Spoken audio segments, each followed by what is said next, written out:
Hey everybody. Today or this week, we're going to be working on gathering some resources for our research essays. If you have no clue what am talking about when I say research essay, that means you probably didn't watch the video from last week. So go to last week's module and find the introduction to the research essay and listen to the different topics that I'm providing for you and kind of start to think about which one you'd like to do because I am limiting you to one of 5 topics. So go watch that video if you want to find out what your 5 options are. But if you've done that, great, you're on track to move on for the next part of this assignment.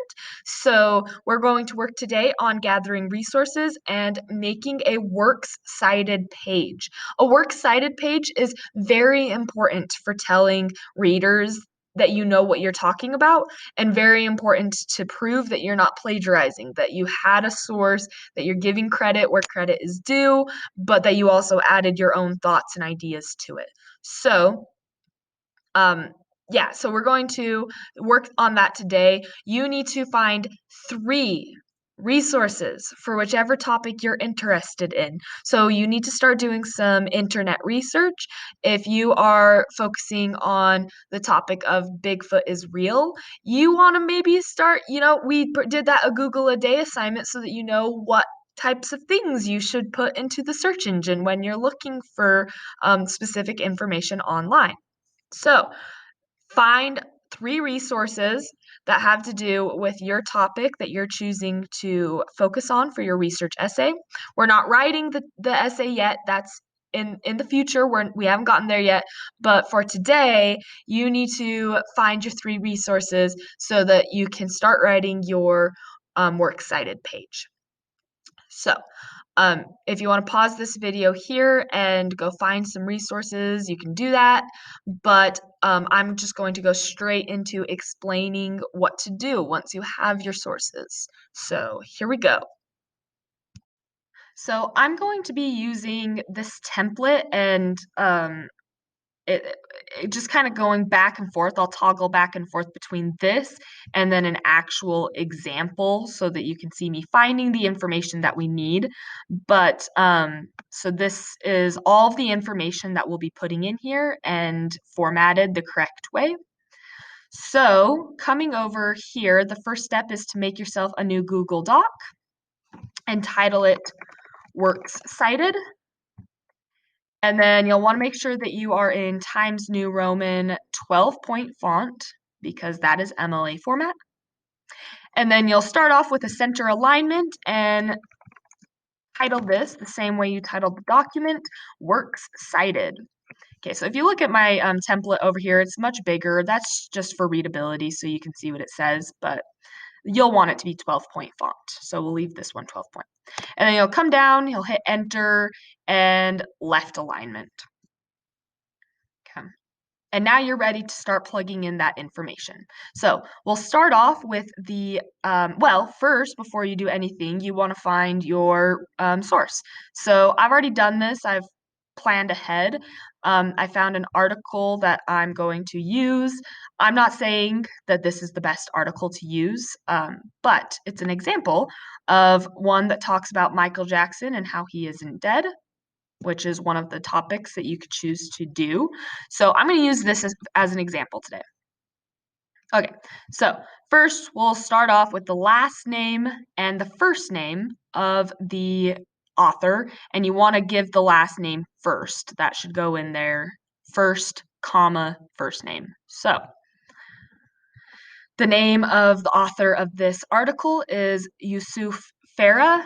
I don't know if I said that right, but that is the name and I know how to spell it. I can find it. So that'll go in first. And like I said, last name first, comma, first name, period, space, quotation mark, because we see that we need a quotation mark for the next part of this. So go ahead and put that in like that. And then the second piece of this works cited citation is the title of the web page.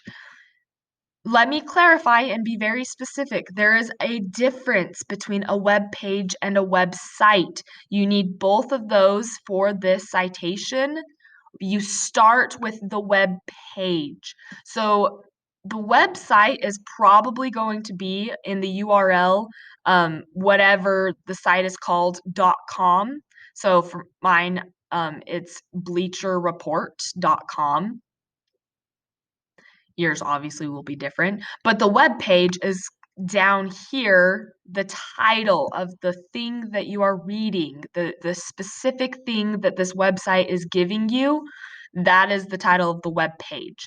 So mine is Michael Jackson isn't dead. He just retired because of a knee injury. So we'll plug that in here. Yes, you need to put the whole entire title. Michael Jackson isn't dead. He just retired because of a knee injury. Period. Closing quotation. Perfect. All right. Now you have that information in there.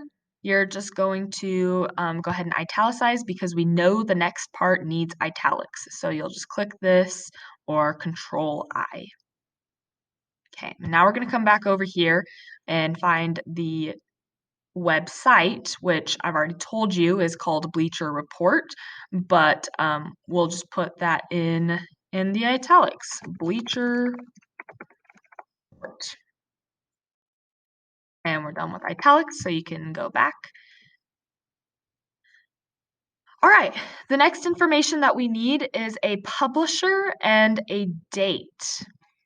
So we'll start with the publisher.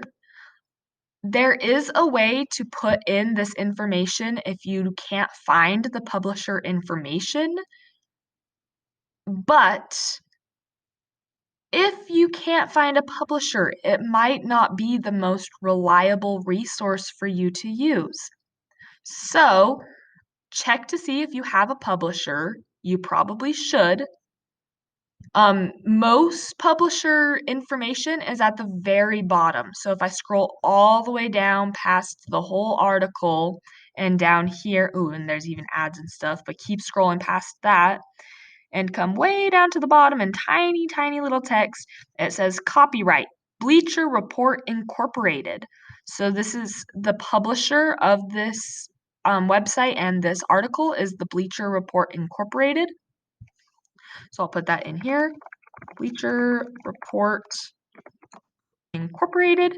And then you don't need a period, you need a comma because we'll connect those. I do need a period just for the incorporated, but you wouldn't put a period.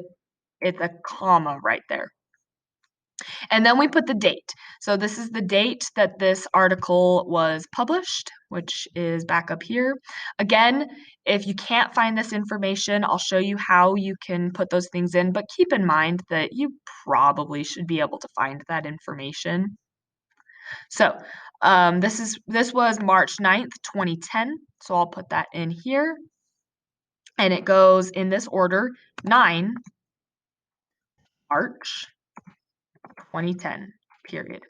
Notice there's no commas in there, just 9 March 2010.